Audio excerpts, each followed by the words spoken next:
great to be back on the Ducati.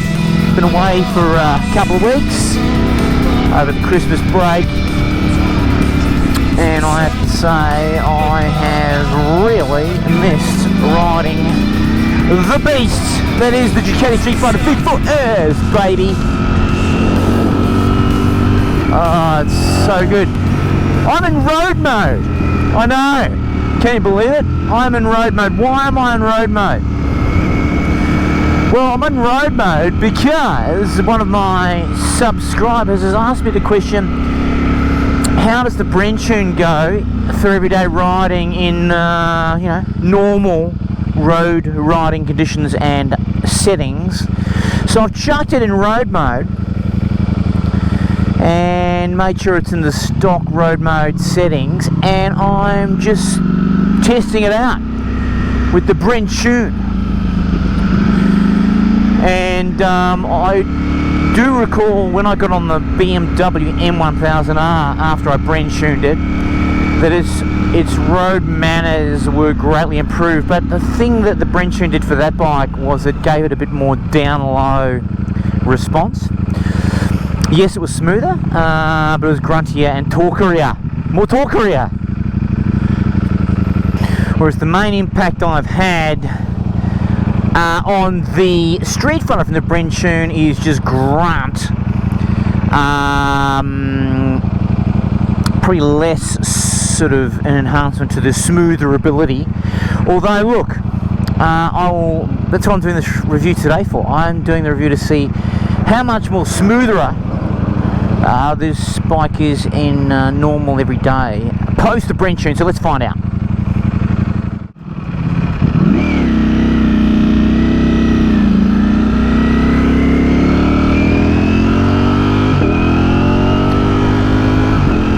Well, the gear shifting is incredibly smooth and more smoother than pre-Brentune. It was in race mode and it is in road mode. It is superb. The bike is cold, and you might remember from my 6 things I like the least about the bike video that its cold manners I didn't like. The Brentune has dramatically improved the bike when it's cold, and certainly the gear shift is part of that. It is awesome. So does the Brentune improve the bike's everyday smoother ability? Yes, it does, from that point of view, straight up. So when it's cold, it's less jerky and on off, and its gear changes are wicked, bro, wicked.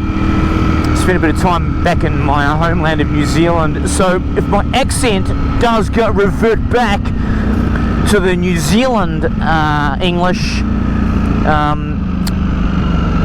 at times, that is to be expected, bro.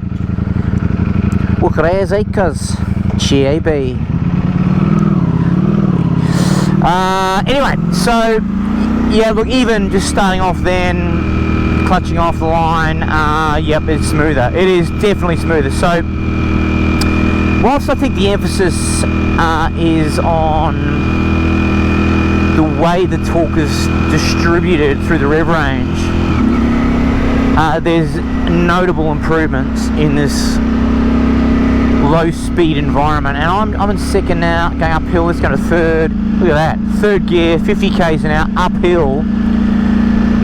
And then give the throttles nice and progressive. Look, it's still a bloody super bike, so you're not going to get this docile throttle response. You've still got plenty there, and a bit of, I'm not going to call it jerkiness, because it's not compared to the KTM. That's one of the key reasons why I don't like the Super Duke. It's way too on-off. I couldn't live with that around town, no way. That'd just do my head in. You don't get that with this. You don't. I've seen a few reviews actually say this is jerky on-off. I don't know where they come from. It's just not. It wasn't pre-Brentune, and it's certainly not post-Brentune.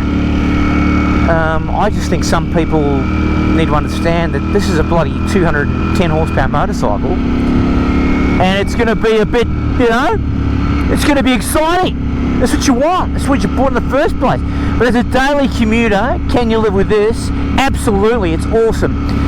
and I'm in road mode. Look at that, the downshift's beautiful. So to the person who posted the question, have you tried the Brentune in normal road scenario in lower octane riding modes? I can now say yes, I have, and it's awesome. I'm just cruising in third gear here at, you know, low speed. Let's go fourth. We'll go fourth gear in a minute. Fourth gear, 64 k's an hour. No worries. No worries. Sorry, not 64 k's an hour, 60 k's an hour. Got that wrong. Must have misread the speedometer. Let me just grab some fuel. Do some filler upability testing, and then I'll be right back. Here we go, back again, and yeah, it's even better than I thought. Just coming out of the servo then, so good. I might go into wet mode. I might as well do the job properly. Do all the modes. So let's go into wet. Let's go into wet mode. Okay, we're now in wet mode. Let's see how the Brentune has impacted wet mode. Let's get ourselves a little bit wet, shall we? It's going to be wet when I come home. I've actually packed the raincoat. Apparently torrential rain coming in about 3 hours. But I'm going to risk it. I'm going to run the gauntlet. Hey, just while I'm waiting for this light, one thing I want to talk about. I don't normally talk about other YouTubers, but I do want to talk about Kalimoto TV. Old Bill, who sort of went missing last year. He had a couple of accidents and couldn't ride. And he's obviously had enough of YouTube, or can't ride, and he's now either sold or transferred or given or whatever his channel, Kalimoto TV, which I'm a subscriber of, to a new guy, Chris, which, look, I actually think was pretty innovative and entrepreneurial. If Bill's, you know, had enough for whatever reasons, fair enough. That's life, right? Things change. No problem there. That's just life. We all go through plenty of change, but some other persons now, well, so Chris has now come along, not some other person, Chris has come along, and I don't know if he's paid Bill for the channel or not, I don't know. I imagine he probably would have. It's a money-making platform with 33,000 subscribers, so I imagine he probably has. And, you know, he wants to change it up to his own thing, which is totally understandable and couldn't be any other way. It's a real interesting case study. I'm going to watch this one with fascination because it was a channel I loved watching because of the types of bikes that Bill had. Interested in the same bikes that I am. It was motorcycling. I like Bill. I just found him interesting to listen to. Didn't agree with everything, all his lifestyle choices. That's his, you know, whatever. It's life. But I liked his approach. He was an interesting person and had good energy on his channel. I enjoyed watching it, and I actually learned quite a bit from him. So look, it's going to be interesting. Chris has come on, and now he wants to make it more of a motorsport channel, which I think originally it was supposed to be, and got a different energy, different vibe, and looking forward to seeing his first video. I don't know though. I reckon it's a tough one. It's a real tough gig. I think the key person risk in this business model, to put my boardroom hat on, pretty high. I reckon Bill had a particular way about him. It's going to be pretty hard for someone else to come in and take that on and make it work. I hope he does, and I'll continue to watch and subscribe. This could be fascinating to watch how that plays out, because it was a kind of a one-person channel. The brand was not really a corporate brand, it was an individual brand, so it'd be fascinating to see how that goes. Hopefully Bill continues to make the odd appearance, and hopefully when he fully recovers he'll be back, hopefully, because his channel is pretty good. Now, we're in wet mode, and it is, I'm in first gear here, just cruising around at low speeds. Let me test her out. I'll be right back, babies.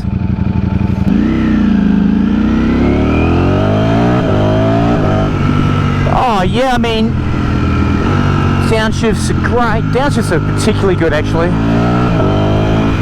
I'm not sure wet mode is actually as smooth as road mode. I reckon road mode felt better with the Brentune, possibly because in wet mode there's more electronic intervention going on to rein in the ponies of this bad boy, bad girl, whatever gender it might be.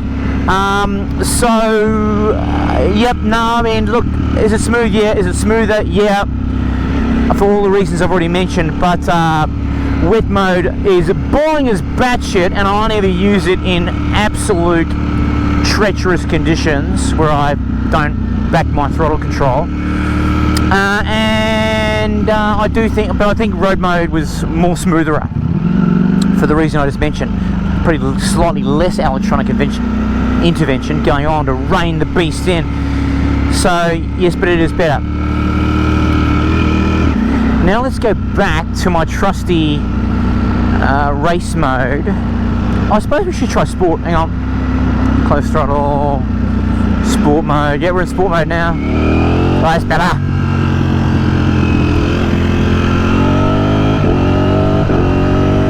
Oh, we've got this gun. 5th gear. Let's go 6th gear. Reasonably low speeds. Downshifting. Oh, smooth as butter. Smooth as butter. And let's slow down. Road work anyway. What's it like low speed manners? 50 k's an hour, up into 3rd, up into 4th. Look at that. Awesome.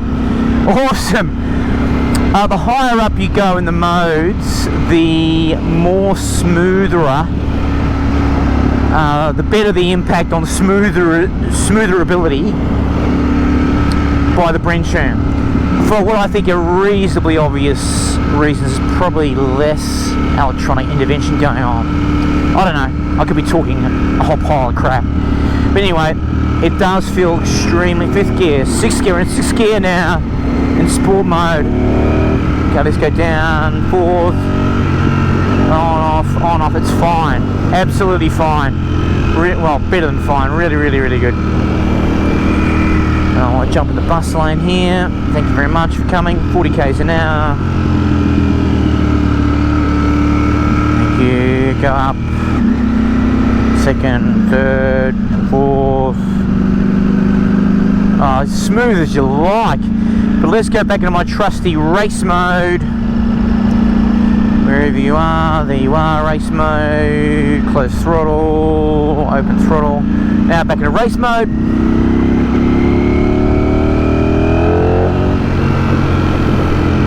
And that's where I'm going to live, race mode. Love it.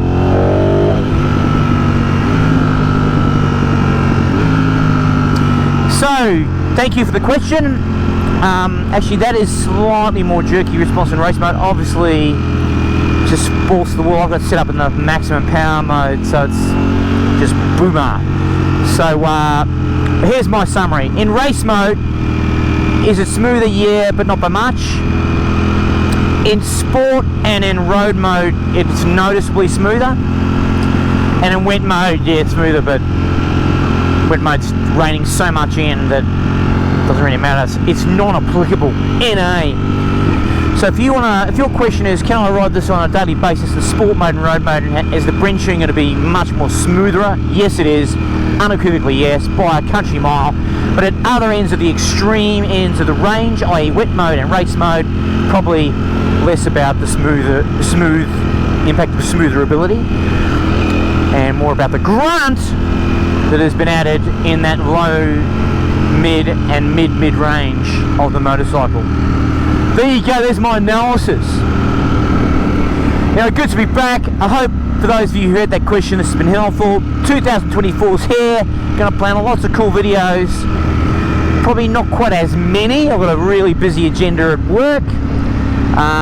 But I'm going to buy my Ducati Multistrada RS, hopefully the XR BMW M, and a few other things planned as well for the year. And I look forward to enjoying and sharing these motorcycling journeys in 2024. See you later.